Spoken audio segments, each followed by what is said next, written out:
أعوذ بالله من الشيطان الرجيم.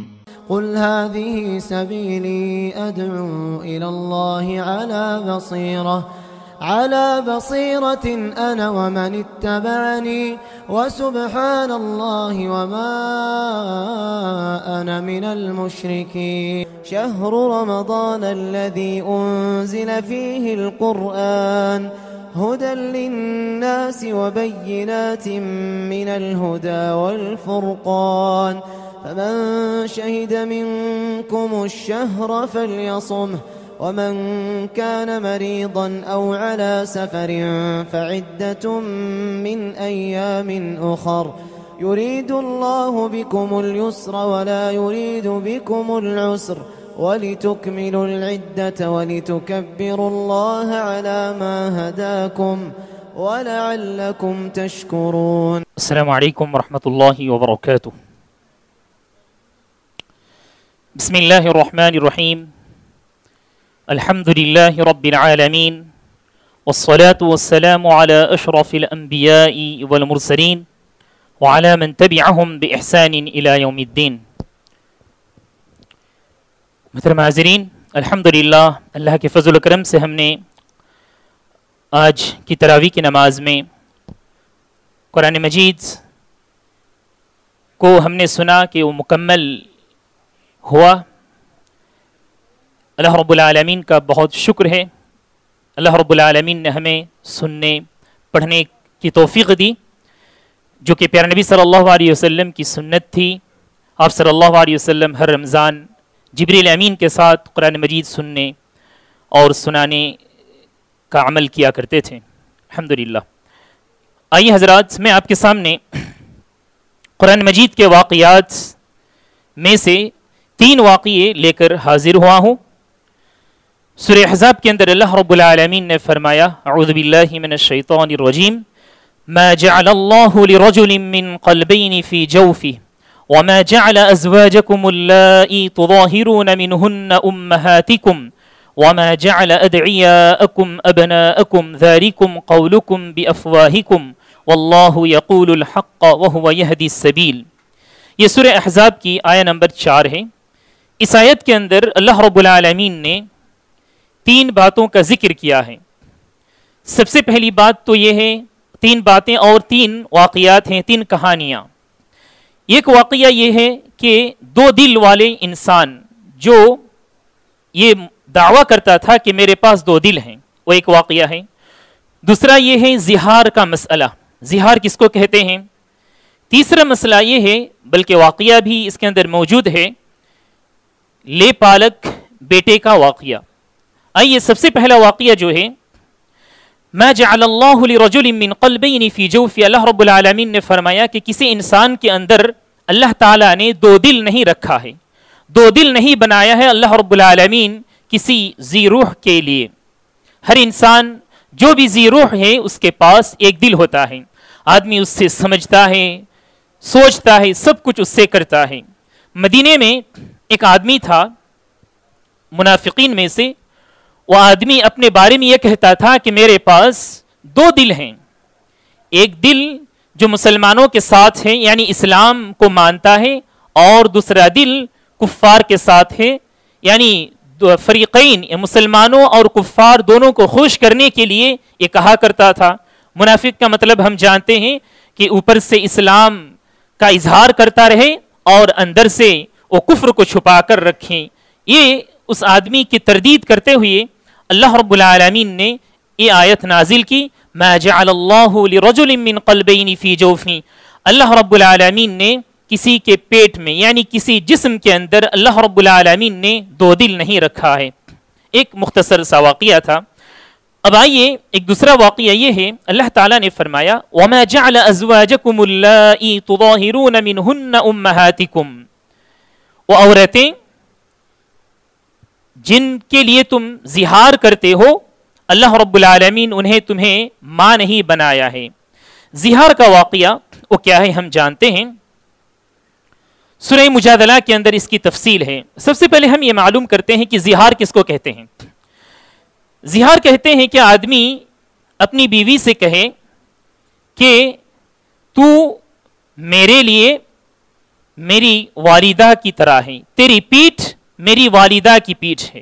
یعنی کہ وہ آدمی والدہ کے برابر اپنی بیوی کو قرار دیتا ہے تو اس سے یہ ہوتا ہے کہ اپنی بیوی سے اس کو قریب ہونا حرام ہو جاتا ہے. میں آپ کو ایک واقعہ سناؤں. یہ رواج زمانے جاہلیت میں موجود تھا. اگر کوئی آدمی یہ کہے کہ انت علی کظہر امی، یہ عربی زبان کا ایک جملہ ہے، انت علی کظہر امی، تو مجھ پر میری ماں کی پیٹھ کی طرح ہے. اگر کوئی آدمی یہ کہہ دیتا تو وہ عورت گویا کہ طلاق مل جاتی اس کو اپنے شوہر کی طرف سے. یہ زمانے جاہلیت میں یہ چیز چلتی تھی. اب ایک عورت تھی صحابیہ خولہ بنت مالک رضی اللہ عنہا. جب ان کے شوہر نے ان کے جو شوہر تھے ان کا نام تھا اوس بن صامت رضی اللہ عنہ، انہوں نے کہہ دیا کہ انت علی کظہر امی، تیری پیٹھ میری والدہ کی پیٹھ کی طرح ہے. یہ پریشان ہو گئی. زمانہ جاہلیت میں جو رواج تھا اس کے حساب سے انہوں نے یہ سمجھ لیا کہ گویا کہ میرے شوہر نے مجھے طلاق دے دیا. یہ پیارے نبی صلی اللہ علیہ وسلم کے پاس حاضر ہوتی ہیں اور اپنا جو ماجرا ہے، اپنا واقعہ ہے وہ پیش کرتی ہیں. تب تک پیارے نبی صلی اللہ علیہ وسلم کے پاس کوئی جواب نہیں تھا. یعنی آپ صلی اللہ علیہ وسلم کے پاس اس بارے میں قرآن مجید کے اندر اور نہ کہ حدیث کے اندر کوئی حل موجود تھا. پیارے نبی صلی اللہ علیہ وسلم کے پاس یہ عورت خولہ بنت مالک بن ثعلبہ رضی اللہ عنہا آپ صلی اللہ علیہ وسلم کے پاس آ کر جو ہے جھگڑا کر رہی تھی. جھگڑا کا مطلب کیا ہے؟ وہ بحث کر رہی تھی. اللہ رب العالمین نے سورہ مجادلہ کے اندر فرمایا. مجادلہ کا مطلب یہ ہے کہ آپس میں ٹکرانا، بات چیت کرتے ہوئے بحث و مباحثہ کرنا، اس کو مجادلہ کہتے ہیں. اللہ تعالیٰ نے اس سورت کا نام ہی مجادلہ رکھ دیا. اللہ تعالیٰ نے فرمایا قد سمع اللہ قول التي تجادلك في زوجها وتشتكي الى الله والله يسمع تحاوركما ان الله سميع بصير. اللہ رب العالمین نے اس عورت کی بات کو سن لی جو آپ سے جھگڑا کر رہی تھی، مجادلہ کر رہی تھی اپنے شوہر کے سلسلے میں، اور اللہ رب العالمین سے شکایت کر رہی تھی. واللہ یسمع تحاورکما، اللہ رب العالمین تمہاری باتوں کو، تمہارے جو حوار ہوتے ہیں، کانورسیشن ہوتے ہیں، آپس میں بات چیت ہوتی ہے، اس کو اللہ رب العالمین سنتا ہے. عائشہ صدیقہ رضی اللہ عنہا فرماتی ہیں کہ اللہ رب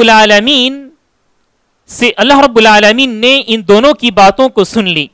پیارے نبی صلی اللہ علیہ وسلم اور اس عورت کے درمیان جو بات ہو رہی تھی بہت یعنی آہستہ آواز سے بات ہو رہی تھی.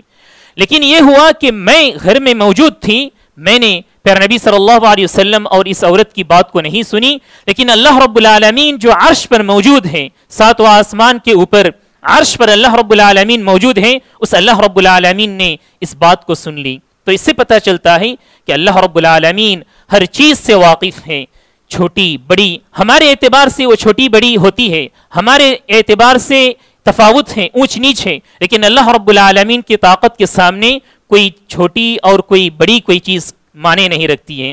تو اللہ رب العالمین کی طاقت کے بارے میں ام المؤمنین عائشہ رضی اللہ عنہا فرماتی ہے کہ میں گھر میں موجود تھی، وہ عورت آ کر پیارے نبی صلی اللہ علیہ وسلم سے بحث کر رہی تھی، لیکن مجھے ان کی آواز، ان کی باتیں سنائی نہیں دی، لیکن اللہ رب العالمین ان کی باتوں کو سن لی. اللہ تعالیٰ نے آیتیں نازل کر دی، پیارے نبی صلی اللہ علیہ وسلم کو جواب بھی دے دیا کہ اس عورت کو کیا جواب دینا ہے. آئیے ہم وہ سنتے ہیں. الذين يظاهرون منكم من نسائهم ما هن امهاتهم. ہمیں معلوم ہو گیا کہ زہار کس کو کہتے ہیں. اب آئیے اگر کوئی آدمی یہ کہہ دے کہ میں نے زہار کیا، یعنی اپنی بیوی سے یہ کہہ دے کہ تیری پیٹھ میری والدہ کی پیٹھ کی طرح ہے، تو کیا ہوگا؟ تو اس کے لیے کیا ہے، کیا کفارہ ہے، کیا جرمانہ ہے؟ آئیے ہم دیکھتے ہیں. الذین یظاہرون منکم من نسائہم ما ہن امہاتہم، جو لوگ زہار کرتے ہیں اپنی بیوی کے ساتھ، زہار کرنے سے ان کی بیویاں مائیں نہیں بن جاتی، بیویاں ہی رہتی ہیں، مائیں نہیں بن جاتی. ان امہاتہم الا اللائی ولدنہم، لوگوں کی مائیں تو ہی ہیں جو انہیں جنم دی ہیں. اللہ تعالیٰ نے فرمایا وَإِنَّهُمْ لَيَقُولُونَ مُنْكَرًا مِنَ الْقَوْلِ وَزُورًا یہ لوگ جو کہتے ہیں زمانے جاہلیت میں جو چرچا تھا کہ ماں کے برابر قرار دیتے تھے، اگر یہ لفظ کہہ دیا تو کہتے ہیں کہ یہ ان کی جھوٹی بات ہے، یہ غلط بات ہے۔ وَإِنَّ اللَّهَ لَعَفُوٌّ غَفُورٌ، اللہ رب العالمین بہت ہی معاف کرنے والا ہے اور غفار ہے، مغفرت کرنے والا ہے۔ اگر ایسا کسی نے کہہ دیا تو معافی کرنے یعنی معافی مانگنے کا کیا طریقہ ہے وہ بھی اللہ رب العالمین نے یہاں فرما دیا۔ وَالَّذِينَ يُظَاهِرُونَ مِن نِّسَائِهِمْ ثُمَّ يَعُودُونَ لِمَا قَالُوا، جو لوگ یہ بات کہہ دیتے ہیں یعنی ظہار کر دیتے ہیں پھر دوبارہ واپس آنا چاہتے ہیں، اپنی بیوی سے قریب ہونا چاہتے ہیں، ان کے لیے کیا حل ہے؟ اللہ تعالیٰ نے فرمایا فَتَحْرِيرُ رَقَبَةٍ مِّن قَبْلِ أَن يَتَمَاسَّا، پہلا جو کفارہ کا جو طریقہ ہے اللہ تعالیٰ نے فرمایا کہ قبل اس کے کہ آدمی اپنی بیوی سے قریب ہو یعنی ہم بستری کرے اس سے پہلے اسے کفارہ ادا کرنا ہے، کہا ایک غلام اس کو آزاد کرنا ہے۔ ذَلِكُمْ تُوعَظُونَ بِهِ وَاللَّهُ بِمَا تَعْمَلُونَ خَبِيرٌ، اللہ تعالیٰ تمہیں اسی بات کی نصیحت کرتا ہے۔ پھر کہا اللہ تعالیٰ نے اگر کوئی آدمی غلام آزاد کرنے کی طاقت نہیں رکھتا ہے، فَمَن لَّمْ يَجِدْ، اس کے پاس غلام آزاد کرنے کی استطاعت نہیں ہے، فَصِيَامُ الشَّهْرَيْنِ مُتَتَابِعَيْنِ مِن قَبْلِ أَن يَتَمَاسَّا، تو اسے 2 مہینے لگاتار روزہ رکھنا ہے، 2 مہینے لگاتار اسے روزہ رکھنا ہے۔ مفسرین نے فرمایا کہ 2 مہینے لگاتار روزہ رکھنا ہے، اس کا مطلب کیا ہے کہ اگر کوئی آدمی روزہ رکھنا شروع کیا اور کوئی عذر کے بغیر، کوئی شرعی عذر کے بغیر اس نے گیپ رکھ دیا، 10 دن روزے رکھا اس آدمی نے، پھر چھوڑ دیا، 1 دن چھوڑ دیا، 2 دن چھوڑ دیا، تو پھر اس کو ازسر نو شروع ہی سے پھر 2 مہینے کی گنتی پوری کرنی ہے، یعنی پھر سے 2 مہینے کے روزے اسے رکھنا ہے، یعنی مسلسل یہ 2 مہینے کے روزے رکھنا یہ ضروری ہے۔ عذر جو شرعی عذر ہوتے ہیں وہ کیا ہیں؟ جیسا کہ ہم جانتے ہیں جس کی وجہ سے ہم روزہ چھوڑ سکتے ہیں، قرآن مجید کے اندر موجود ہیں کہ اگر آدمی سفر کے اندر موجود ہو یا تو پھر آدمی بیمار ہو تو ایسی حالت میں روزہ چھوڑ سکتا ہے۔ اگر وہ آدمی 2 مہینے کے روزے کی نیت کر لیا لیکن وہ سفر کرنے لگا تو چھوڑ سکتا ہے، بیمار ہو گیا تو چھوڑ سکتا ہے۔ ان کے علاوہ اگر کوئی غیر شرعی عذر ہے تو اس کا عذر جو ہے قابل قبول نہیں ہے، پھر شروع سے اس کو 2 مہینے روزہ رکھنا ہے، یہ دوسرا آپشن ہے۔ تیسرا آپشن کیا ہے؟ اللہ تعالیٰ نے فرمایا فَمَن لَّمْ يَسْتَطِعْ، اگر کسی کے پاس غلام آزاد کرنے کی بھی طاقت نہیں ہے، روزے رکھنے کی بھی طاقت نہیں ہے، تو وہ کیا کرے؟ فَإِطْعَامُ 60 مِسْكِينًا، 60 مساکین کو کھانا کھلانا پڑے گا۔ ذَلِكُمْ لِتُؤْمِنُوا بِاللَّهِ وَرَسُولِهِ، یہ اس لیے تاکہ تم اللہ رب العالمین اور اس کے رسول کی باتوں پر ایمان رکھو، اس کے مطابق زندگی گزر بسر کرو۔ 60 مساکین کو کھانا جو کھلانے کی بات یہاں آئی ہے، علماء کرام نے فرمایا کہ وہ کھانا کیسا ہو، مختلف خیالات کا اظہار علماء کرام نے فرمایا ہے، لیکن جیسا کہ اللہ تعالیٰ نے قرآن مجید کے اندر فرمایا ہے فَإِطْعَامُ 60 مِسْكِينًا، کہ 60 مساکین کو کھلانا ہے، یہ آدمی اپنی سہولت کے حساب سے کھلائے۔ اگر وہ ایک ہی دفعے میں ایک ہی بار اگر آدمی چاہے 60 مساکین کو جمع کر کے کھلائے ایسا بھی کر سکتا ہے، یا تو پھر وہ آدمی گنتی کو پوری کرنے کے لیے آج مثال کے طور پر 10 کو کھلائے، 20 کو کھلائے، اسی طرح سے گیپ دے کر بھی آدمی کھلا سکتا ہے۔ 60 مساکین کی تعداد کو مکمل کرنی ہے۔ اچھا، جو کھانا وہ آدمی کھلائے گا اس کی مقدار کتنی ہونی چاہیے؟ فرمایا کہ آدمی اتنا کھلائے کہ شکم سیر ہو جائے، پیٹ بھر کر کھانا کھا لے، یعنی نارمل آدمی کو جتنے کھانے کی ضرورت ہوتی ہے اتنا کھانا یعنی پیش کرے۔ تو یہ کفارہ ہے جو کہ اللہ رب العالمین نے زہار کے سلسلے میں قرآن مجید کے اندر فرمایا۔ تو ہمیں پتہ چلا الحمدللہ زہار کا کیا واقعہ قرآن مجید کے اندر اللہ رب العالمین نے فرمایا ہے، اور اگر کوئی کسی آدمی سے یہ بات سرزد ہو جائے، اپنی بیوی کے ساتھ اس طرح کی بات اس نے کہہ دی، تو اس آدمی کے لیے ایک کفارہ ادا کرنا واجب ہے۔ اس سے پہلے اپنی بیوی سے قریب ہرگز بہرگز نہیں ہو سکتا، جیسا کہ اللہ تعالیٰ نے 2 مرتبہ کہا من قبل ان یتماس، قبل اس کے کہ اپنی بیوی سے قریب ہو۔ یہ زہار کا واقعہ تھا۔ اب آئیے میں آپ کے سامنے ایک اور واقعہ پیش کروں، وہ واقعہ ہے منہ بولے بیٹے کا واقعہ، جو کہ میں نے آپ کے سامنے سورہ احزاب کی آیہ پڑھی ہے۔ اللہ تعالیٰ نے فرمایا ہے وَمَا جَعْلَ أَدْعِيَاءَكُمْ أَبْنَاءَكُمْ، تمہارے جو لے پالک بیٹے ہیں ان کو اللہ رب العالمین نے سگے بیٹے نہیں بنائے، اللہ رب العالمین نے انہیں سگے بیٹے نہیں بنائے. ذالکم قولکم بافواہکم، یہ تو تمہاری زبان کی باتیں ہیں. واللہ یقول الحق وہو یہدی السبیل، اللہ رب العالمین صحیح اور مناسب باتیں کہتا ہے اور صحیح سیدھے راستے کی طرف تمہیں چلاتا ہے. ادعوہم لآبائہم هو اقسط عند اللہ، یہ جو لے پالک بیٹے ہوتے ہیں، جی ہاں، ان کے جو اصل باپ ہیں انہی کے نام لے کر تم انہیں پکارو. فَإِن لَمْ تَعْلَمُوا آبَاءَهُمْ فَإِخْوَانُكُمْ فِي الدِّينِ وَمَوَالِيكُمْ، اگر تمہیں ان کے باپ کا پتہ نہ چلے، لے پالک بیٹا ہے، آدمی لے کر اس کو پالتا ہے، اس کو پتہ نہیں چلتا ہے کہ اس کا اصل باپ کون ہے، تو ایسی صورت میں اللہ تعالیٰ نے فرمایا کہ وہ تمہارے دینی بھائی ہیں، وَمَوَالِيكُمْ، دینی بھائی ہم کہیں. اگر باپ کا پتہ چلے تو ان کے باپ کا نام لے کر ہم انہیں پکاریں. یعنی باپ کا نام لے کر پکاریں کا مطلب کیا ہے؟ جیسا کہ عرب میں کلچر ہے الحمدللہ کہ آدمی جب نام بولتا ہے تو باپ کے نام کے ساتھ بولتا ہے. محمد بن عبداللہ، بن لگا کر بولتا ہے. اسی طرح سے اگر سرٹیفکیٹ وغیرہ میں نام لکھنے کی ضرورت جو پڑتی ہے، ہم دیکھتے ہیں ہمارے معاشرے میں کوئی آدمی کسی بچے کو لے کر پالنے لگا تو دیکھا جاتا ہے کہ اپنا نام وہ سرٹیفکیٹ میں لکھتا ہے. یہ بالکل شریعت کے خلاف ہے. اسی طرح سے نکاح وغیرہ میں بھی جب نام کے ساتھ باپ کے نام کو پیش کرنے کی ضرورت پڑتی ہے تو اصل باپ جو ہوتے ہیں انہی کا نام پیش کرنا یہ ضروری ہے، کیونکہ یہ شریعت کے خلاف ہے. اب آئیے، ایک واقعہ ہے، پیارے نبی صلی اللہ علیہ وسلم کے ساتھ یہ بات پیش آئی تھی. آپ صلی اللہ علیہ وسلم جب خدیجہ ام المؤمنین خدیجہ رضی اللہ عنہ سے نکاح کیے تو خدیجہ رضی اللہ عنہ کے پاس ایک بچہ تھا. خدیجہ رضی اللہ عنہ کسی اور سے اس بچے کو لیے تھے، ان کا نام تھا زید رضی اللہ عنہ.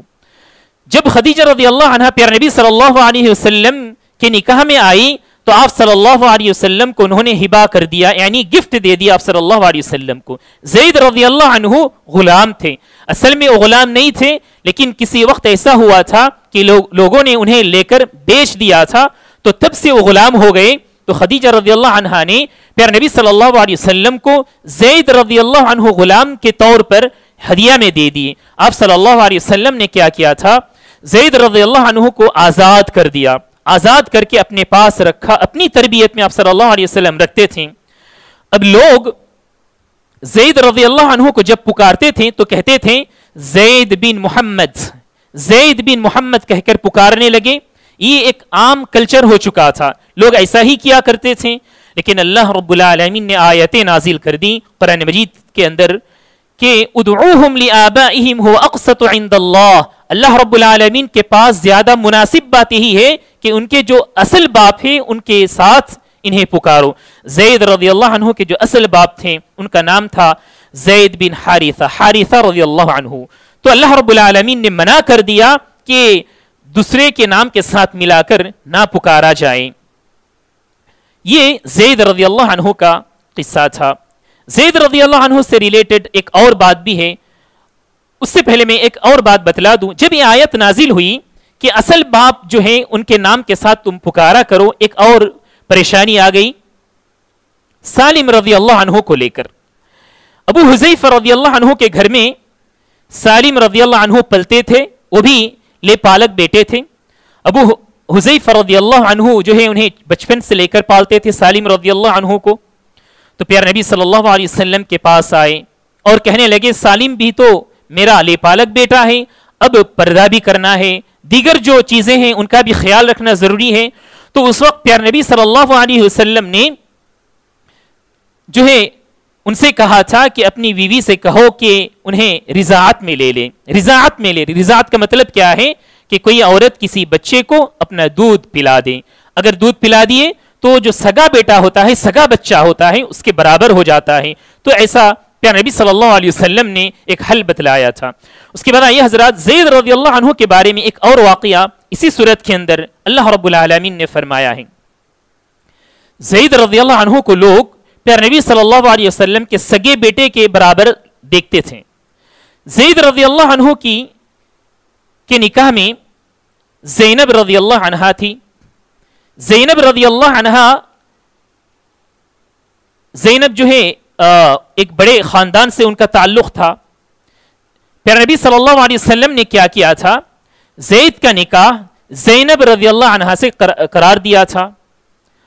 لیکن نکاح سے پہلے کیا ہوا تھا کہ زینب رضی اللہ عنہا نہیں چاہ رہی تھی کہ کسی غلام سے ان کا نکاح ہو جائے، اور ان کے خاندان والے بھی نہیں چاہتے تھے. لیکن اللہ رب العالمین اور پیارے نبی صلی اللہ علیہ وسلم کی یہ بات تھی، تو یہ جھجک محسوس کرنے کی وجہ سے اللہ رب العالمین کی طرف سے ایک طرح سے ڈانٹ آئی کہ ایسا نہیں ہونا چاہیے، ایسا نہیں ہونا چاہیے. تو اس کے بعد جو ہے جب اللہ رب العالمین کی طرف سے آیاتیں نازل ہوئی، جی ہاں، تو زینب رضی اللہ عنہا تیار ہو گئی نکاح کرنے کے لیے. اب نکاح ہو گیا، اب دونوں ازدواجی زندگی گزار رہے تھے. لیکن زید رضی اللہ عنہا کی زندگی سے غلامی کا جو دھبا تھا وہ اب تک نہیں نکلا تھا. آپس میں انبن ہوتی رہتی تھی، خاندانی جو تفاوت ہوتی ہے، اونچ نیچ وہ رہتی تھی، آپس میں انبن ہوتی رہتی تھی. تو ہوا یہ، اللہ رب العالمین کی طرف سے حکم ہوا کہ پیارے نبی صلی اللہ علیہ وسلم زینب رضی اللہ عنہ سے نکاح کریں اور زید رضی اللہ عنہ وہ انہیں طلاق دے دیں. یہ اللہ رب العالمین کی طرف سے حکم تھا. لیکن لوگ چونکہ زید رضی اللہ عنہ کو پیارے نبی صلی اللہ علیہ وسلم کے سگے بیٹے کے برابر دیکھتے تھے، تو لوگ تانا بازی کرنے لگے کہ دیکھو اپنی نعوذ باللہ اپنی بہو سے نکاح کر رہے ہیں. زید رضی اللہ عنہ کو سگے بیٹے کی طرح لوگ جانتے تھے. تو چونکہ اللہ رب العالمین نے جب دیکھا کہ لوگ لے پالک بیٹے کو اپنے بیٹے کے برابر مانتے ہیں، اور اس خیالات کو دور کرنے کے لیے اللہ رب العالمین نے کہا کہ زوجنا کہا کہ ہم نے زینب رضی اللہ عنہا کا نکاح آپ سے ہم نے قرار دیا. یہ اللہ رب العالمین نے زید رضی اللہ عنہ جو تھے جی ہاں، ان کی جو یعنی بیوی تھی، ان کو اللہ رب العالمین نے حکم دیا کہ انہیں طلاق دے دیں. اس کے بعد پیارے نبی صلی اللہ علیہ وسلم کو حکم ہوا کہ ان سے نکاح کریں. اس نکاح کے بارے میں یہ کہا جاتا ہے کہ اس نکاح میں نہ ولی تھے، اور نہ اس نکاح میں کوئی مہر تھا، اور نہ اس میں نکاح خوانی ہوئی تھی. یعنی نکاح پڑھانا جو رہتا ہے، کوئی ولی بنتا ہے، کوئی گواہ ہوتے ہیں، اس میں کچھ بھی نہیں تھا. اللہ رب العالمین کی طرف سے فیصلہ تھا. اللہ تعالیٰ نے فرمایا کہ زوجنا کہا لکی لا یکون علی المؤمنین حرج، کہ ہم نے نکاح قرار دیا اور مؤمنوں کے اوپر کوئی حرج کی بات نہ ہو. یعنی اس بات کو لے کر لوگ جو ہے تکلف کا شکار نہ کریں، تکلف کا شکار نہ ہو جائیں. اس لیے اللہ رب العالمین نے لوگوں کی یہ جو غلط سوچ تھی، اللہ رب العالمین نے اسے دور کر دیا. تو محترم حضرات، اس سے یہ بات ہمیں معلوم ہوتی ہے کہ شریعت اسلامیہ کے اندر کوئی اونچ نیچ نہیں ہے. سب سے پہلی بات تو یہ تھی کہ لے پالک بیٹا جو ہوتا ہے، جو اولاد ہوتی ہے، اپنی اولاد کے برابر نہیں ہوتی ہے. ہمارے معاشرے میں آپ تو الحمدللہ جانتے ہوں گے، ہمارے جو بزرگ لوگ ہیں وہ بہتر انداز سے جانتے ہیں کہ بہت غلطیاں کرتے ہیں لوگ. لے پالک بیٹے کو لے کر جو ہے وراثت میں اپنا حصہ برابر سمجھتے ہیں. ساتھ ہی ساتھ جو ہے پردے کے معاملے میں کوتاہی کرتے ہیں. جی ہاں، وہ جو عورت ہوتی ہے، جو لڑکا ہوتا ہے، لے پالک لڑکا ہے لیکن سگے لڑکے کے برابر نہیں ہے، اس لیے پردہ کرنا ضروری ہے. مجھے ایک واقعہ یاد آ رہا ہے. ہمارے ایک استاذ جو ہے اس طرح سے ایک نکاح پڑھا رہے تھے. جی ہاں، تو نکاح پڑھانے کے وقت انہوں نے کہہ دیا کہ اصل باپ جو ہے ان کا نام پیش کرنا ضروری ہے. اور اس سے پہلے اس آدمی نے، یعنی اس لڑکے کے باپ نے کبھی بھی یہ ظاہر نہیں کیا تھا کہ تمہارا باپ میں نہیں ہوں، تمہارا فلاں باپ ہے. وہ آدمی پریشان ہو گیا اور جو ہمارے استاذ تھے انہوں نے کہہ دیا کہ یہی نام جو اصل نام ہے، اس بچے کے باپ کا جو اصل نام ہے وہی کہنا، وہی لکھنا ضروری ہے. تو یعنی کہنے کا مطلب یہ ہے کہ معاشرے میں یعنی یہ تمام چیزیں چلتی ہیں. یا تو لوگ جو ہے اس کو چھپانا چاہتے ہیں، یہ غلط ہے، یا تو پھر نہیں جانتے ہیں. تو ہمیں چاہیے کہ ہم علم حاصل کریں. یہ بہت ہی حساس مسائل ہیں، انہیں جاننا ہمیں ضروری ہے. تو وراثت میں بھی اس کی گڑبڑی ہوتی ہے. جو اصل بچے ہوتے ہیں، اصل اولاد ہوتی ہے، وہ محروم ہو جاتے ہیں. اصل جو حصہ ہوتا ہے اس سے انہیں کمی ہو جاتی ہے.